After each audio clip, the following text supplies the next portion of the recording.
আল্লাহর নবী বলেন, ইমানের নূর এমন একটা নূর, এটা যদি একবার মুখ থেকে বুকের ভেতরে ঢুকে যায় তাইলে এটা ছড়িয়ে যায়, বিকশিত হয়ে যায়। সাহাবীরা বলে, সরওয়ানে দু আলম, মুখের ঈমান আর বুকের ঈমান শনাক্ত করব কেমনে, চিনবো কেমনে আমরা? কার ঈমান মুখে কার ঈমান বুকে চিনবো কেমনে? আল্লাহর নবী বলে, এটা চিনার তিনটি আলামত আছে। কয়েকটা আলামত? যার ভেতরে তিনটা আলামত তোমরা পাবে, তোমরা বুঝে নিবে তার ঈমান বুকের ভেতরে ঢুকে গেছে। যার ভেতরে তিনটা বিশেষ গুণ পাওয়া যাবে, তার ঈমান এবার মুখে না, তার ঈমান বুকে ঢুকে গেছে। সরকার বলে, ফাকালা রাসূলুল্লাহ সাল্লাল্লাহু আলাইহি ওয়াসাল্লাম, আত-তাজাফি মিন দারিল গুরুর ওয়াল ইনাবাতু ইলা দারিল খুলুদ ওয়াল ইস্তি'দাদু বিল মাউতি ক্বাবলা নুজুলিহি। আল্লাহর নবী বলেন, যার ভেতরে তিনটা গুণ ফুটে উঠবে তার ঈমান বুকে ঢুকে গেছে। এক নাম্বার গুণ, যার বুকে আসলে ঈমান আছে তার কাছে দুনিয়ার মূল্য নষ্ট হয়ে যাবে। দুনিয়ার ভোগ বিলাস, দুনিয়ার আরামায়েশ, দুনিয়ার টাকা পয়সা, দুনিয়ার গাড়ি বাড়ির কদর তার কাছে আল্লাহর নির্দেশের চাইতে জীবনেও বেশি হবে না। তাইলে আমাদের মুসলমানের জামাতের ভেতরে যাদের কাছে চাকরির দাম নামাজের চাইতে বেশি, ব্যবসার দাম নামাজের চাইতে বেশি, নেতার দাম নবীর চাইতে বেশি, লেনিনার কালমার্সের মতবাদের দাম কোরআনের চাইতে বেশি, আছে কিনা? কথা কন নাকি? আছে কিনা? জোরে আওয়াজ করে, আরো জোরে চিল্লায় জোরে বলেন, আওয়াজ করে বলেন, আছে না নাই? আছে। এমনকি দলের দাম ইসলামের ব্যানারের চাইতে, ইসলাম দিন ইসলামের চাইতে দলের দাম তার কাছে বেশি। দলে আক্রমণ করলে খেপা যায়, দিনে আক্রমণ করলে তার রাগ ওঠে না। তার মানে তার কাছে দলের মূল্য দিনের চাইতে বেশি। নেতারে কিছু করলে খেপে যায়, নবীরে কত কিছু কয় তাতে খেপে না। তার মানে নেতার দাম নবীর চাইতে বেশি, হের কাছে বেশি। মিয়া না কনকে হ কন, ঠিক না বে ঠিক? জোরে বলেন, আরো জোরে আওয়াজ করে বলেন, ঠিক না বে ঠিক? এ কারণেই তো আল্লাহ তাআলা, এমনকি আল্লাহ তাআলাকে আক্রমণ করলেও তার বুঝে আসে না, কিন্তু অ্যাঙ্গেলে উঙ্গেলে খালি তার নেতারে কিছু বলে দেখেন বুঝে হলে।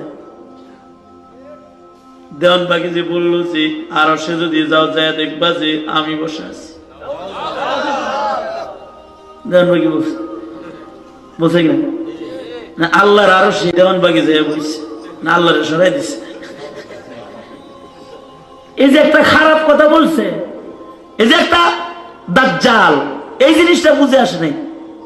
কোন মতে খালি নেত্রীর সরাই চেয়ারে খালি একটু বয়ে দেখেন, আপনাদের টান দিয়ে সিরালাই দেব। তার মানে দুনিয়া বুঝে আসছে, দিন বুঝে আসে নাই। এই ঠিক না বে ঠিক? জোরে আওয়াজ করে বলেন, আরো জোরে বলেন, বুঝে শুনে বলেন, ঠিক না বে ঠিক? জোরে বলেন, আছে না এরকম? দুনিয়া যদি কারোর দিলের ভিতরে থাকে তাহলে তারে ডুবাইতে শয়তান লাগে না, দুনিয়াই তারে ডুবাইয়া দেয়। এ কারণে আমাদের মুরব্বীরা বলেন, দিল আর দুনিয়ার উপমা হলো পানি আর নৌকার মতো। দিল দিল দিল আল্লাহর ঘর, আল্লাহ রাখার জায়গা। ও দিল দিল নেহি जैसे दिल में अल्लाह नहीं, वो गुल गुल नहीं जिस जैसे गुल में बू नहीं ওই ফুল ফুল নয় যে ফুলে সুবাস নাই, ওই দিল দিল নয় যে দিলে আল্লাহ নাই। যে দিলে আল্লাহ নাই ওটা দিল না, ওটা শয়তানের ঘর। যেই দিল আল্লাহ নাই ওই দিল দিল নয়। যার দিলের ভেতরে আল্লাহ থাকবে দুনিয়া তার দিলের ভেতরে থাকবে না। দিল আর দুনিয়ার উপমা হলো নৌকা আর পানির মতন। নৌকা যেমন পানি ছাড়া চলতে পারে না, মানুষ তেমন টাকা পয়সা দুনিয়ার ধন দৌলত ছাড়া চলতে পারে না। নৌকা যেমন পানি ছাড়া চলতে পারে না, কিন্তু এই পানি নৌকার ভেতরে ঢুকে গেলে নৌকা টিকে না। নৌকার ভেতরে ঢুকলে এই নৌকাকে ঢেউয়ের বাড়ি দিয়ে ডুবাইতে হয় না। এই নৌকা পানি নৌকার ডুবে যাওয়ার কারণ হয়ে যায়, ঢেউয়ের আক্রমণ ব্যতিরেকে নৌকাটা ডুবে যায়। অনুরূপে মানুষের দিল আর দুনিয়া হলো নৌকা আর পানির মতন। দুনিয়া ছাড়া মানুষ চলে না, কিন্তু দুনিয়া যে মানুষটার দিলে ঢুকে যায় ওই মানুষের ডুবানোর জন্য শয়তানের ধোঁকা লাগে না। দুনিয়ার লোভ তার হালাকির কারণ হয়ে যায়। এ কারণে যার দিলে দুনিয়া ঢুকে যায় সে শয়তানের চেয়ে অনেক বড় শয়তান হয়ে যায়। শয়তানের চেয়ে বড় শয়তান, কারণ শয়তান আজানকে ইজ্জত করে। শয়তান কিন্তু আজানকে ইজ্জত করে। আজান দিলে শয়তান দূরে চলে যায়। যতদূর সীমানায় আজান হয় ও সীমানায়ও থাকে না। শয়তান কিন্তু নবীর সাথে বেয়াদবি করে না। নবী বলেন আমার শয়তান আসলামা, মুসলমান হয়ে গেছে। শয়তান মসজিদের সাথে বেয়াদবি করে না। শয়তান কখনো নবীকে গালিগালাজ দেয় না। শয়তান কখনো আল্লাহর সাথে সীমা লঙ্ঘন করে না। আল্লাহরে গালিগালাজ করে না, আল্লাহর আরশে শয়তান বসে না। কিন্তু মানুষ যদি দুনিয়াদার হয়ে যায় তাইলে ওইটা দুনিয়ার লোভে নাস্তিক হয়ে রাসূলকে গালি দেয়, মুরতাদ হয়ে কোরআনকে অপমান করে ফেলে। সে তখন দিন পাল্টে যায়, আল্লাহ তাআলার উপরে আক্রমণ করে, ইসলামের উপরে আক্রমণ করতে দ্বিধাবোধ করে না। ঠিক না বেঠিক? আওয়াজ করে জোরে বলেন ঠিক না বেঠিক? ওইটা হয়ে যায় ইবলিসের চেয়ে বড় শয়তান। ইবলিস ওরে দেখলি কয় আউযু মিনকা, তোর থেকে আমি পানা চাই, কারণ তুই আমার চেয়ে বড়। কারণ ওর দিলের ভিতরে দুনিয়া ঢুকেছে। দুনিয়া ঢোকার কারণে ও বড় শয়তান হয়ে গেছে। বাংলার মাটিতে যতগুলা বড় শয়তান হয়েছে ওগুলো কি ফকির হয়েছে না ধনী হয়েছে? আই কথা বলেন। কিন্তু বাংলার মাটিতে যারা ইসলামের বিরোধিতা করে ওদেরকে কি ভিক্ষা করতে দেখছেন? ইসলামের বিরোধিতা করার সাথে সাথে ওরা মালিক হয়ে গেছে। ওরা আমেরিকার ভিসার মালিক হয়ে গেছে, ওরা নোবেলের মালিক হয়ে গেছে। ঠিক আসতে কোন কেন জোরে আওয়াজ করে বলেন না কেন? জোরে বলেন না কেন? ওরা দ্বীনের বিরুদ্ধাচরণ করার সাথে সাথে ওদের নিরাপত্তা গার্ড এসে গেছে।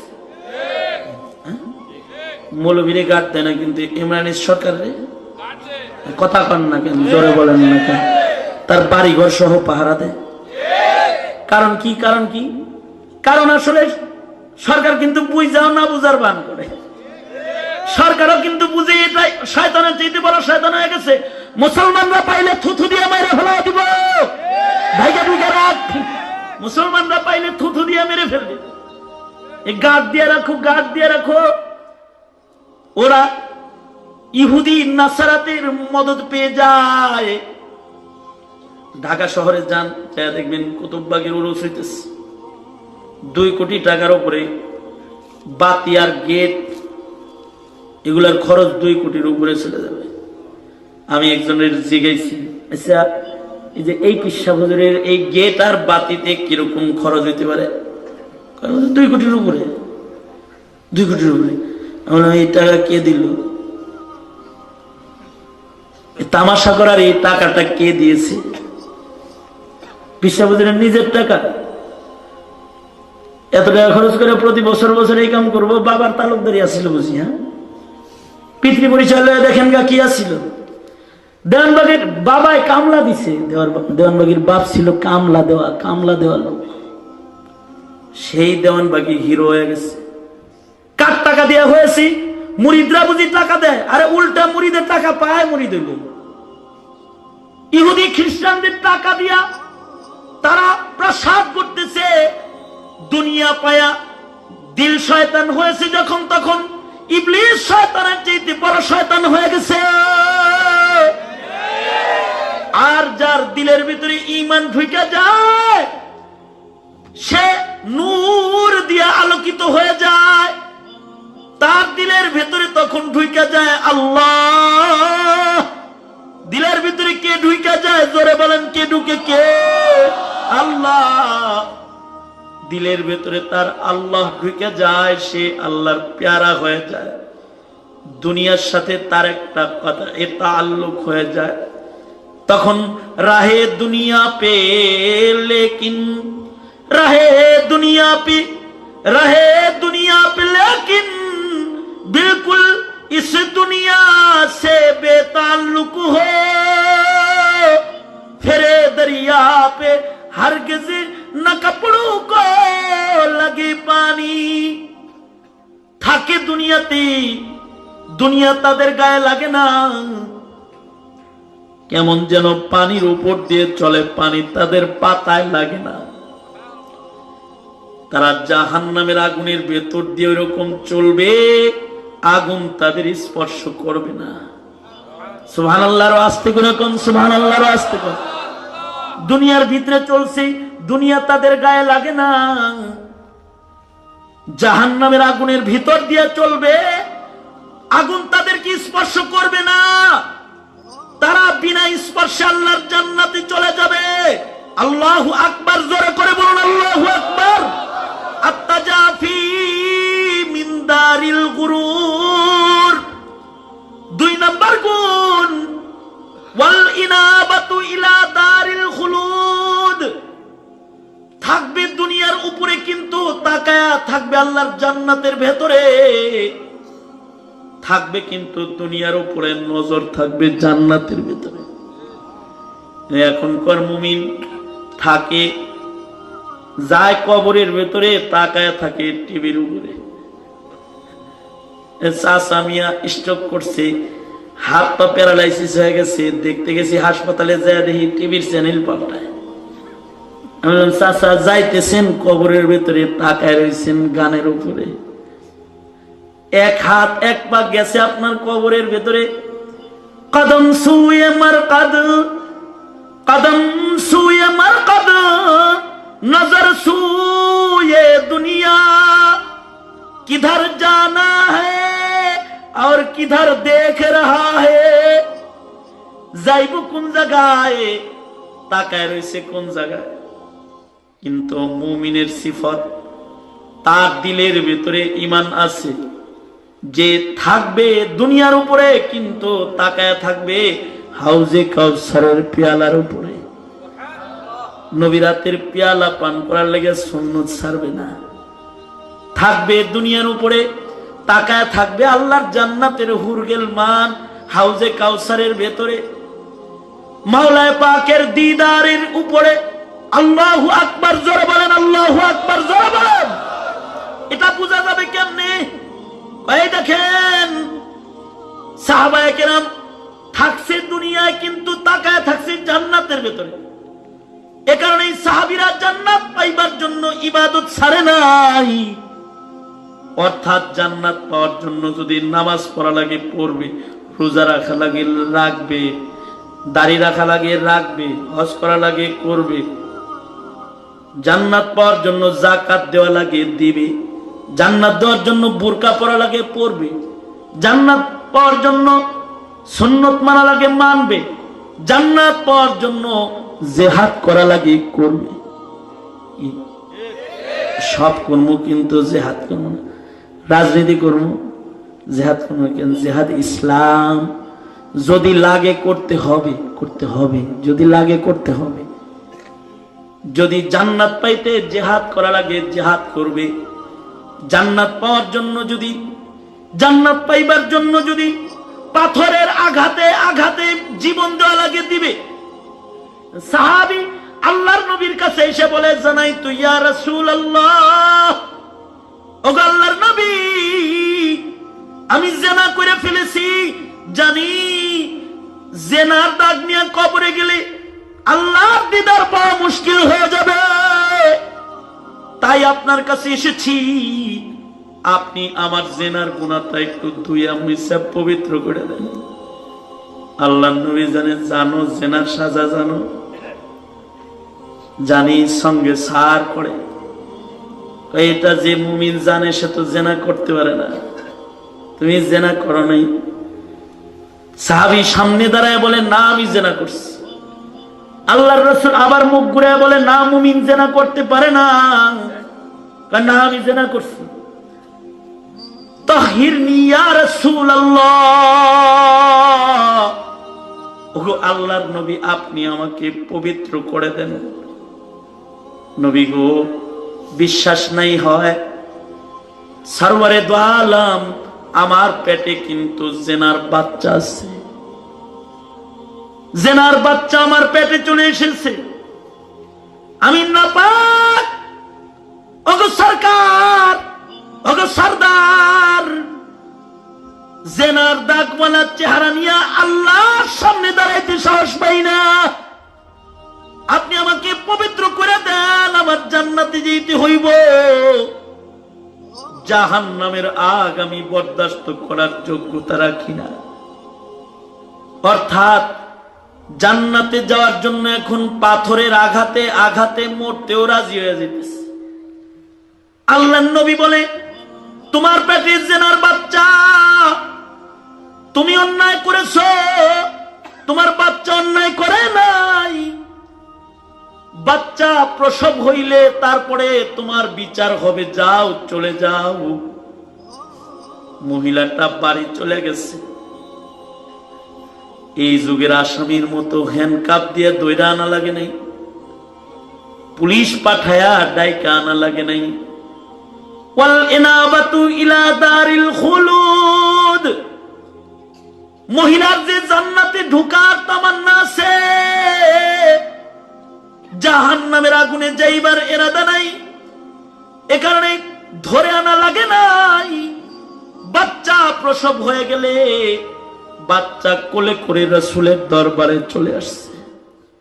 আয়েশা বলে, সরওয়ারে দু আলম, এই যে আমার বাচ্চা প্রসব হয়ে গেছে, এবার আমি গুনাহগার আলাদা, আমার বাচ্চাটাও আলাদা, এবার আমাকে সঙ্গে সার করে আমাকে পবিত্র করে দেন। আমি জাহান্নামে যেতে পারব না, আমার মাওলার কাছে যেতে হবে। জান্নাত পাইতে চাই, দুনিয়ার সাজা দুনিয়ায় নিয়ে যাই, জাহান্নামের আগুনে আমি পড়তে চাই না, আপনি আমাকে পবিত্র করে দেন। সরওয়ারে দু আলম নবী বলে, না এখনো সময় হয় নাই, তোমার বুকে এ বাচ্চার খাবার আছে, আল্লাহ তাআলা এ বাচ্চার খাবার তোমার স্তনে দান করেছে, 2 বছর দুগ্ধ পান করাইতে হবে। এই বাচ্চাটা একা একা বাহিরের খাবার খাওয়া শিখলে তারপরে আসবে, তোমার বিচার হবে। মহিলাটা বাড়ি চলে গেছে, বাড়িতে যায় নিজের সন্তানকে বাহিরের খাবার খাওয়ার তালিম দিতেছে, শুকনো খানা খাওয়ার প্রশিক্ষণ দিয়েছে, তাড়াতাড়ি করে বাচ্চাটাকে খানা খাওয়া শিখাইছে। বাচ্চাটাকে জলদি জলদি খানা খাওয়া শিখাইয়া সরওয়ারে দু আলমের দরবারে, নবীজির দরবারে লয়ে আইছে। বাচ্চার হাতে একটা রুটির টুকরা দিয়েছে, বাচ্চারা আর এক হাত ধরে মাটির উপর দিয়ে হাঁটায়া হাঁটায়া নবীজির দরবারে নিয়ে এসেছে। আল্লাহর নবীর সামনে দাঁড়ায় বলে, ওগো আল্লাহর নবী, আমার বাচ্চাটা আমার কোলে তার হাঁটতে হয় না, তার পা সচল হয়ে গেছে, একা একা ও হাঁটতে পারে, আমার বুকের খাবার তার আর লাগে না। আপনি ওর হাতের দিকে নজর করে তাকায় দেখেন, শুকনো রুটিও এবার খাইতে জানে। এখন আর আমার মতো গুনাহগার মায়ের ওর দরকার নাই। ওগো সরকার, আপনি আমাকে পাথর মেরে সঙ্গে সার করে জেনার গুনাহ থেকে পবিত্র করে দিন। সরওয়ারে দো আলম নবীর কাছে দাঁড়ায় গেছে। আল্লাহর নবী সাহাবীদেরকে বললেন, সাহাবীরা রে, একে সঙ্গে সার করো, পবিত্র করে ফেল। এটাকে বলে আল ইনাবাতু ইলা দারিল খুলুদ, জান্নাতে যাওয়ার জন্য মরতেও রাজি। সাহাবীরা পাথর মারতেছে, হাসি মুখে সে কালেমা পড়তেছে আর পাথর নিতেছে। ইসলামের বিধানের প্রতি কোনো অশ্রদ্ধা তার নাই, কারণ তার জান্নাত চাই।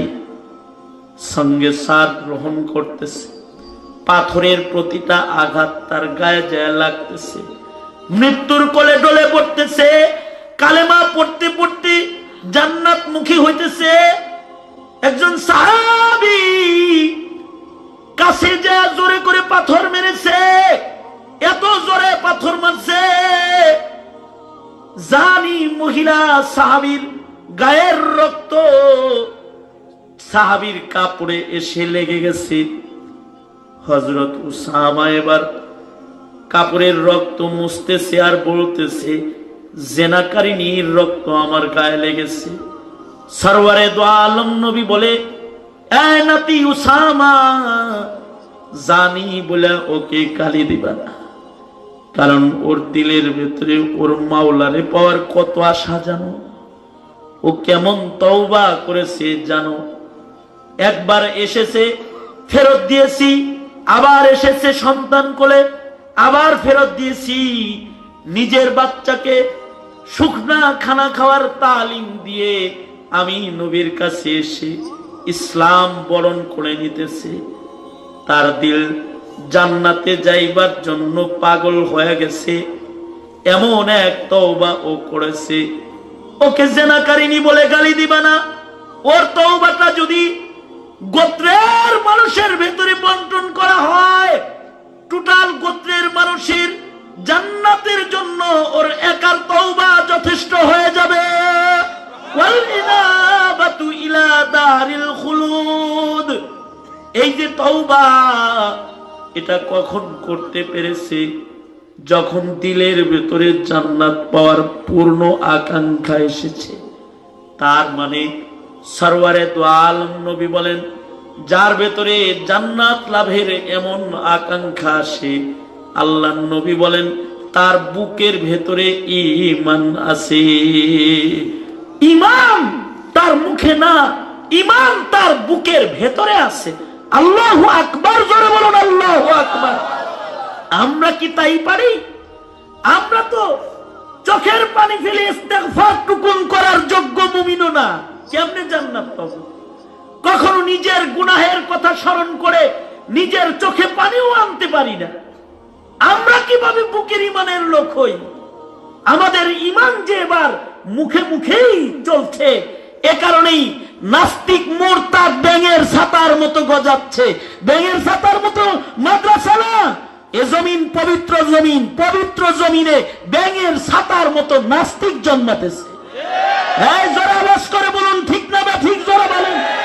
হ্যাঁ, এ জমিন তো এক পাক জমিন, যে জমিনে লক্ষ লক্ষ মসজিদে 5 ওয়াক্ত নামাজের আজান হয়, যে জমিনে সকাল বেলায় ফজরের পূর্বে লক্ষ লক্ষ লক্ষ লক্ষ লক্ষ লক্ষ মাসুম মাসুম তালিবুল ইলম ছাত্ররা আল্লাহর কোরআন হাতে নিয়ে মাদ্রাসায় বসে যায়, যে জমিনের বুক চিল্লে মাটির থেকে জিন্দা ওলি বুজুর্গদের লাশ বেরিয়ে যাবে, যে লাশ থেকে মিশকে আম্বরের গ্রাম বের হবে।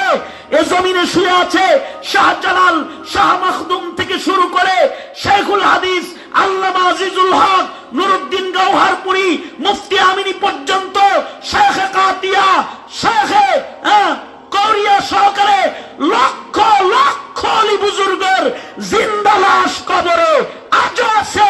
এই জমিনে বুঝি মসজিদ মাদ্রাসা ব্যাঙের ছাতা না, এই জমিনে তোমার মতো নাস্তিক আর মুরতাদ যারা, তারা ব্যাঙের ছাতা।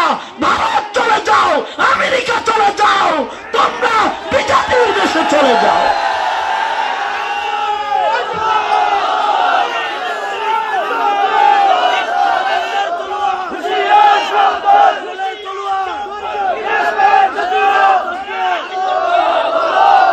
মোহতারাম হাজিরিন, এই যে অবস্থা কেন হয়েছে? এই অবস্থার জন্য হয়েছে আমাদের ইমানদারি বুকে নেই, আমাদের ইমানদারি মুখে চলে এসেছে। মুখে মুখে ইমান আছে, ঠিক না ঠিক? আওয়াজ করে জোরে বলেন, আরো জোরে আওয়াজ করে জোরে বলেন, ঠিক না ঠিক? ইমানদারিকে মুখ থেকে সরায়া বুকে ঢুকাইবার দৃঢ় শপথ গ্রহণ করুন। বিজাতিরা আপনাদের শপথের জোয়ারে ভেসে চলে যাবে, ঠিক না ঠিক? যারা বলেন ভেসে চলে যাবে। বুকের ভিতরে ঈমান আনা চাই। সরওয়ারে দু আলম নবী বলে, সাহাবীরা রে, বুকের ভিতরে কার ঈমান জানো? বুকের ভিতরে তার ঈমান যার ভেতরে থাকবে ওয়াল ইনাবাতু ইলা দারিল খুলুদ, থাকবে সে দুনিয়ার উপরে, কিন্তু নজর থাকবে আল্লাহর জান্নাতের ভেতরে। আল্লাহু আকবার জোরে করে বলেন। আরে সমস্বরে আওয়াজ করে, মধ্যে মুমিন মুসলমানের আওয়াজে চিৎকার করে জোরে বলুন আল্লাহু আকবার। আর জোরে করে বলেন আল্লাহু আকবার। মুমিনের হৃদয়ে থাকবে ঈমান, তখন জান্নাতে নজর থাকবে। 3 নাম্বার, সরওয়ারে দু আলম বলে, ওয়াল ইস্তিআদাদু বিল মাউতি ক্বাবলা নুজুলিহি, মৃত্যু দুয়ারে আসার আগেই মৃত্যুর জন্য প্রস্তুত হয়ে যাবে।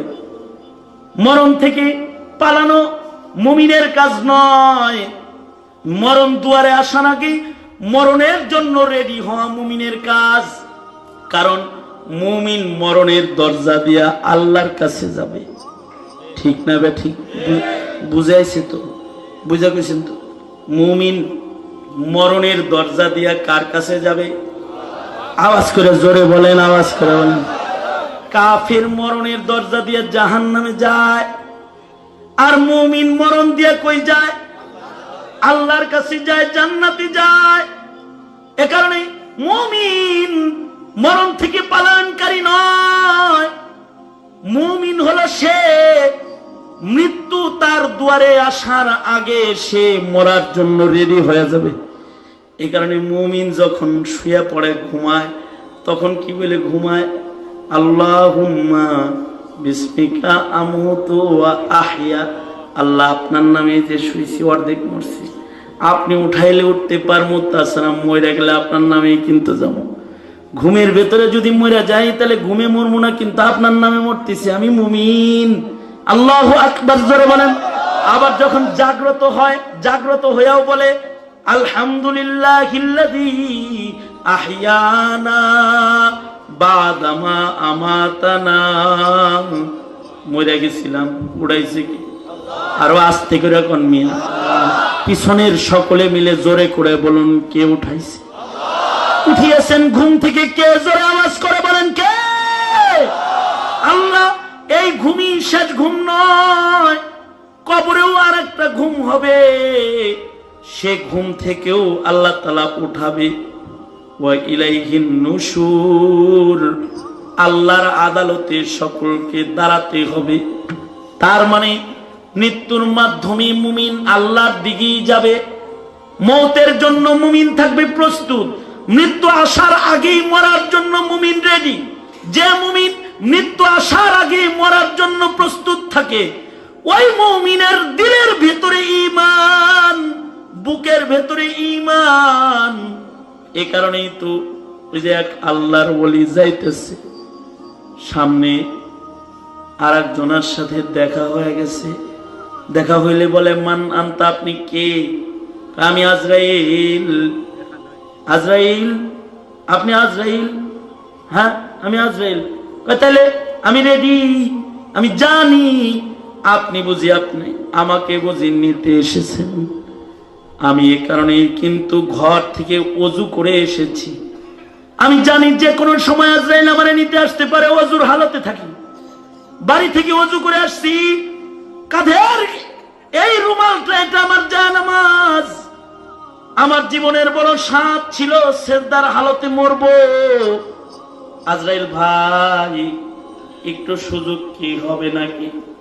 আমি এক জানামাজ বিছাবো, 2 রাকাত নামাজ পড়ব, কবরে যাইবার আগে আমার মরণটা সেজদার হালতে যেন হয়ে যায়।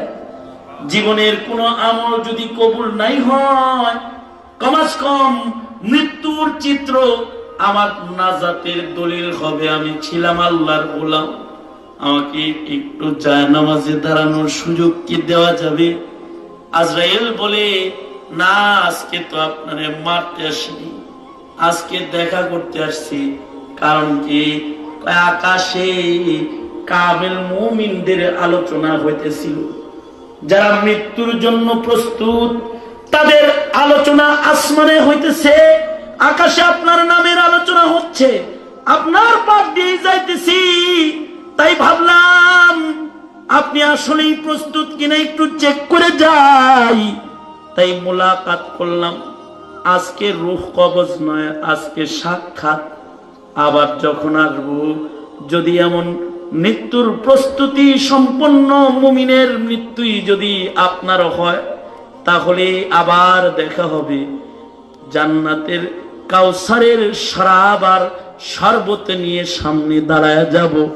জান্নাতের শরাব পান করায়া আল্লাহর দিদারের পথে উঠায়া দিব।